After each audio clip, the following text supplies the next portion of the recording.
नमस्कार शिक्षक मित्रांनो, आपल्या महाराष्ट्रात 15 मे ते 15 जून या कालावधीत जनगणना 2027चे सर्वेक्षण सुरू आहे।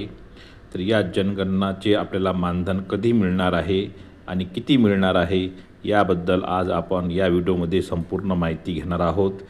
तर चला पाहूया की जनगणना 2027चे मानधन कधी आणि किती मिळणार आहे।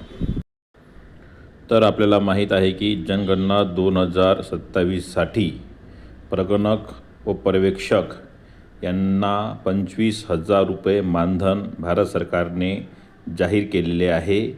त्यापैकी पहिला जो चरण आहे या चरणामध्ये 9,000 रुपये आणि दुसऱ्या चरणामध्ये आपल्याला 16,000 रुपये असे एकूण 25,000 रुपये मानधन मिळणार आहे। पहिल्या चरणाचं काम आपण करत आहोत की ज्यामध्ये आपल्याला इमारत आणि गणनाघर यांची आपल्याला माहिती नोंदवायची आहे। याकरिता आपल्याला 9,000 रुपये मिळणार आहेत। या व्यतिरिक्त प्रशिक्षणामध्ये 300 रुपये प्रति दिवस याप्रमाणे 4 दिवसाचे 1,200 रुपये ते सुद्धा आपल्याला हा पहिला चरण संपल्यानंतर मिळणार आहे। म्हणजे आपल्याला एकूण 10,200 रुपये मिळणार आहे।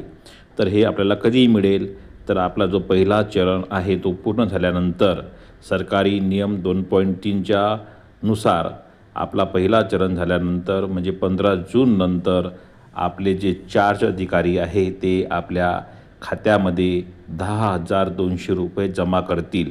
म्हणजे आपल्याला 15 जून नंतर पहिला चरण संपल्यानंतर आपल्याला आपलं मानधन मिळणार आहे। सर्व प्रगणक व पर्यवेक्षक यांनी निश्चिंत राहावे की सगळ्यांचे जे मानधन आहे ते त्यांना पहिलं चरण संपल्यानंतर म्हणजे 15 जून नंतर निश्चितच लवकरात लवकर त्यांच्या खात्यामध्ये जमा होईल। धन्यवाद।